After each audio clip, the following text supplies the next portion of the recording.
ఇక్కడ గులకరాయి కేసు అందరికి తెలిసిన విషయం అండి ఇది. ఒక సతీష్ అన్నోడిని అరెస్ట్ చేశారు. వడ్డెర కులానికి అంటే బీసీ క్యాస్ట్ అతను అరెస్ట్ చేశారు. కానీ ఇంకొక అతను మిస్సింగ్ అటండి దుర్గారావు.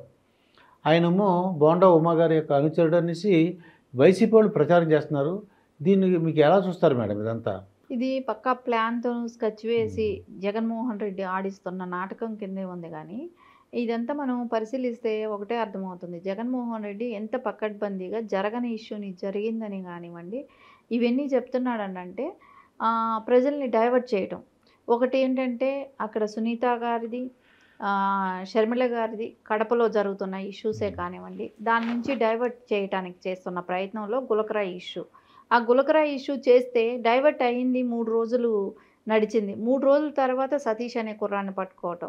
సరే సతీష్ అనే కుర్రాడిని పట్టుకున్న తర్వాతైనా కూడా వాళ్ళు వాళ్ళ పేరెంట్స్, వాళ్ళ మదరే కానివ్వండి, గత 3, 4 రోజులుగా కూడా ఏం చెప్తున్నారు, మా పిల్లలకి సంబంధం లేదు, మాతోనే వచ్చారు, మాతోనే రిటర్న్ ఇంటికి వచ్చేసారు.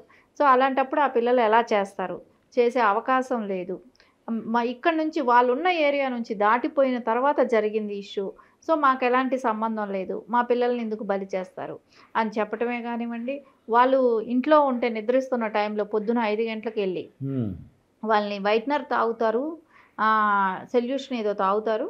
సో ఆ పిల్లల్ని మేము తీసుకెళ్ళి మేము మాట్లాడతామని చెప్పి తీసుకెళ్ళారని చెప్తున్నారు ఆ పేరెంట్స్. సరే ఆ తీసుకెళ్ళి అంటే ఇద్దరు పిల్లల్ని అన్నట్టు మొత్తం 6 పిల్లల్ని పట్టుకెళ్ళారు.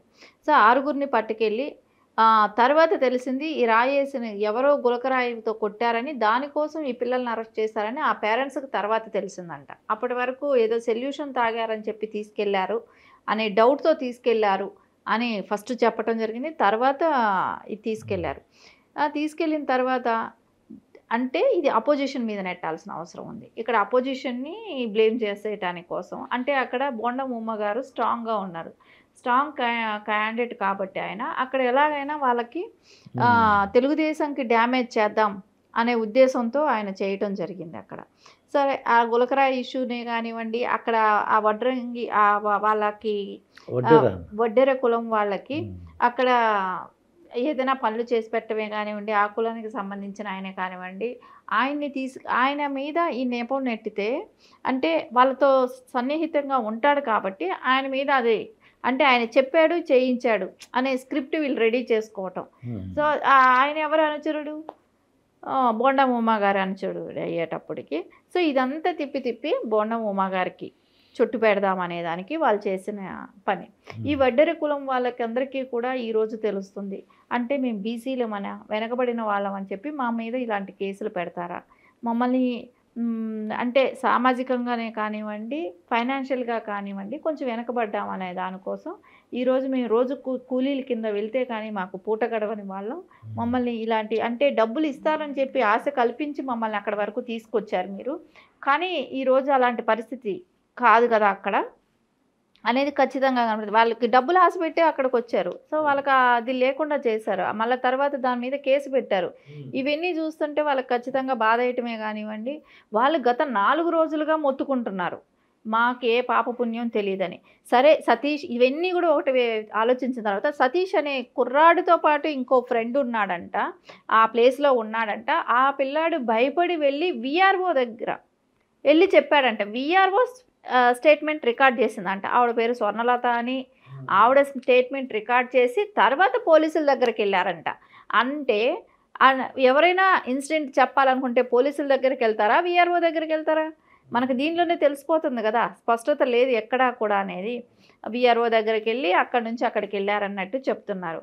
ఇవంతా చూస్తూ ఉంటే ఈరోజు ఆ పిల్లాడికి 307 పెట్టి ఆ అబ్బాయి భవిష్యత్తు నాశనం చేయటమే కానివ్వండి, ఇప్పుడు ఆ పిల్లాడిని నెల్లూరు జైలుకి తరలించటమే కానివ్వండి, ఈ దుర్గారావుని తీసుకెళ్లారు, అరెస్ట్ చేశారు.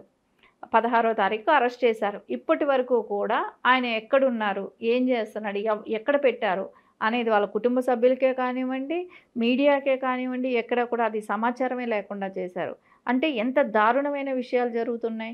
దీనిలో వైఫల్యం ఎవరిది కనపడుతుంది? డిపార్ట్మెంట్ది కాదా, ఇంటెలిజెన్స్ది కాదా? సో ఇవన్నీ డిపార్ట్మెంట్ వైఫల్యాలన్నీ వాళ్ళ మీద పెట్టుకొని ప్రజలను ఇబ్బంది పెట్టడం అనేది చాలా బాధాకరమైన విషయం. ఇక్కడ ఏంటంటే లైట్లు కూడా తీశారటండి ఆ టైంలో. లైట్లు తీశారు. అసలు ఎలాగా మరి అంటే ఏదైనా కెమెరాలో రికార్డ్ అవ్వాలన్నా అవ్వదు కదా. ఇతన్ని ఎలాగ దుర్గారావుని అంటే ఈయన బోండా ఉమ్మ దగ్గర అణిచడం అంటున్నారు.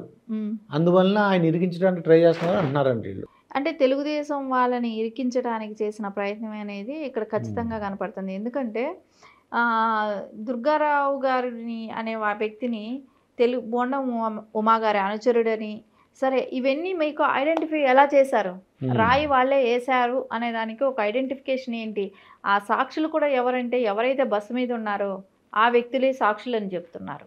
ఆ సాక్షులకు వాళ్ళకి ఎలా కనపడింది? కనపడినప్పుడైతే అప్పుడే ఎందుకు గుర్తించలేదు? అప్పుడే వాళ్ళ సరే ఈ రూపంలో ఉంటాడు, ఇంత వయసు ఉంటాడు అనేది అయితే అప్పుడే చెప్పచ్చు కదా. 3 రోజులు ఎందుకు టైం పట్టింది? 3 రోజుల వరకు తెలియలేదు. అది కూడా విజయవాడ కమిషనర్ గారు రానా గారు ఆయన 2 లక్షల పారితోషికం అనౌన్స్ చేశారు కదా. చేసిన తర్వాతే కదా ఇది సతీష్ని అరెస్ట్ చేయటమే కానివ్వండి, ఇవన్నీ చూస్తుంటే అంటే అప్పటి వరకు మీకు ఎవరని తెలియదు, ఎవరినో ఒకరిని పట్టి ఇరికించాలి. ఇవన్నీ కూడా చూస్తుంటే పక్కా ప్లాన్ స్కెచ్ వేసి ఎవరినో ఒకరిని ఇరికించాలనే దానికే సతీష్ మీద నింద వేయటం జరిగింది. ఇదంతా ఐపాక్ టీం చేసిన స్కెచ్లోనే భాగంగానే జరిగిందనేది మనకి ఇక్కడ స్పష్టంగా కనపడుతుంది. కెమెరా పెట్టి తీస్తుంటారు కదండి మొత్తం పర్యటన అంతా, దాంట్లో కనపడదంటారా మేడం? ఈ డ్రోన్ కెమెరాల్లో యాక్చువల్లీ పెట్టాలి. అది కూడా కాకుండా బస్సుకి మొత్తం కెమెరాస్ ఉంటాయి, సీసీ ఫుటేజ్ కెమెరాస్ అన్నీ ఉంటాయి. బస్సుకు కూడా ఉంటుంది. బస్సులో ఉన్న దానిలోనూ ఫైండ్ అవుట్ లేదు. అసలు అట్లీస్ట్ కొట్టిన గులకరాయి కనపడలేదు. ఎప్పుడైనా గులకరాయితో కొడితే అది అక్కడే కింద పడుతుంది. సో అది విచిత్రం ఏంటంటే ఒక గులకరాయి 3 షాట్ అన్నట్టు 3 దెబ్బలు తగిలాయి. అంటే ఒకటి ఆ నియోజకవర్గం కంటెస్ట్ అయిపోయే ఎమ్మెల్యే క్యాండిడేట్ జగన్మోహన్ రెడ్డి, మళ్ళీ తర్వాత కాళ్ళకు తగిలిందంట. అంటే ఒక గులకరాయి ఇన్ని దెబ్బలు ఎట్లా తగులుతాయో కూడా తెలియట్లేదు. ఆ తర్వాత ఆ గులకరాయి దొరకలేదంట. ఇంకా ఇది విచిత్రమైన విషయం. అంటే ఎవరి మీదో నింద వేయటం కోసం వీళ్ళు చేసిన డ్రామా అనేది ప్రజలందరికీ తెలుస్తుంది కదా. ఇది పక్కా స్కెచ్ ప్లాన్డ్గా చేశారు అనేది ఇక్కడ అర్థమవుతుంది కదా. సో దీని అంతటికీ కారణం కూడా జగన్మోహన్ రెడ్డి ఆయన ఒక సీఎం అవటానికి చేసే కుట్రలో భాగం. అంటే మనం చూసాం గతంలో కోడికత్తే కానివ్వండి, బాబాయ్ హత్య కానివ్వండి, ఇవన్నీ కూడా చూసాం. ఇదన్నీ కూడా ఆయన సీఎం ఒక ఛాన్స్ అనటమే కానివ్వండి, సింపతి ఓట్ క్రియేట్ చేసుకోవటమే కానివ్వండి, మళ్ళీ అదే కోడికత్తి డ్రామా లాంటిది మళ్ళీ వాడితే ప్రజలు మళ్ళీ సింపతి చూపిస్తారు. అంటే అపోజిషన్లో ఉన్న చంద్రబాబు నాయుడు గారే, ఆయన అధికారంలో ఉన్న చంద్రబాబు నాయుడు గారే. అంటే చంద్రబాబు నాయుడు గారి పేరు ఉచ్చరించిందే ఆయనకి రాజకీయం గడవదనేది తెలుస్తుంది. ఏదైనా నింద చంద్రబాబు నాయుడు గారి మీద తోసేయటమే కానీ కనపడుతుంది. ఎందుకంటే ఆయనతో ఉన్న అధికారులు, ఆయన డిపార్ట్మెంటు, ఆయన సీఎం ఆయన మర్చిపోయాడు. ఇప్పుడు కూడా ఆయన సీఎం హోదాలో ఉన్నా కూడా నేను సీఎం అనేది ఆయనకి అనిపించట్లేదు. ఎందుకంటే చంద్రబాబు నాయుడు గారి మీదే మాట్లాడుతున్నాడంటే ఆయన సీఎం కాదు. జనరల్గా అలాగే అనిపిస్తుంది. ఎందుకంటే పక్కాగా ఆయన సీఎంగా ఉన్నప్పుడు ఆయనకున్న హోదా ఏంటి, ఆయన చేయాల్సింది ఏంటి అనే పనులు కూడా ఆయనకి అర్థం కావట్లేదు అంటే మనకి ఇక్కడ అర్థమవుతుంది. ఎందుకంటే అపోజిషన్ లీడర్ల మీద కూడా రాళ్ళు పడుతున్నాయి కదా, రాళ్ళు వేస్తున్నారు. అంటే అక్కడ ఎవరు చేయించినట్టు? జగన్మోహన్ రెడ్డి చేయించినట్ట? అంటే అక్కడ వైఫల్యాలు కనపడటం లేదా? డిపార్ట్మెంట్ వైఫల్యాలు ఖచ్చితంగా దానికి యాక్షన్ తీసుకోవాల్సింది ఎవరు? సీఎంగా ఉన్న జగన్మోహన్ రెడ్డి. అపోజిషన్ లీడర్లకి నువ్వు భద్రత కల్పించలేవు, నువ్వు భద్రత నీది కాదు, నీది అసలు వైఫల్యమే కాదు. అది యాక్చువల్లీ నువ్వు చేసిన డ్రామాకి అధికారులు కోఆపరేట్ చేశారు నీకు అందరూ. సో అందరూ కోఆపరేట్ చేయాలి. జనరల్గా అయితే అలాంటి విషయమే జరిగితే ఈ పార్టీకి వాళ్ళకి ట్రాన్స్ఫర్స్ ఉండాలి, సీఎంకి కోపం వస్తుంది. సో ఆయనే సెంట్రల్కి ఈసీకి కంప్లైంట్ ఇస్తాడు. కానీ అది ఎక్కడా జరగలేదు కదా. అవన్నీ చూస్తూ ఉంటే రేపొద్దున నాకు ఇంకా భద్రత, ఇంకా 20 రోజులు నేను తిరగాలి, నాకు ఇక్కడ భద్రత లేదు, అధికారులు సరిగా పనిచేయట్లేదు, నాకు రక్షణ లేదు అనే దాంతో ఆయనే ఈసీకి కంప్లైంట్ ఇచ్చేవాడు. అది ఎక్కడ ఇవ్వలేదని అంటే ఖచ్చితంగా ఇదంతా అందరూ కలిసి చేసిన ప్లానింగ్ అనేది మనకి ఇక్కడ స్పష్టంగా తెలుస్తుంది.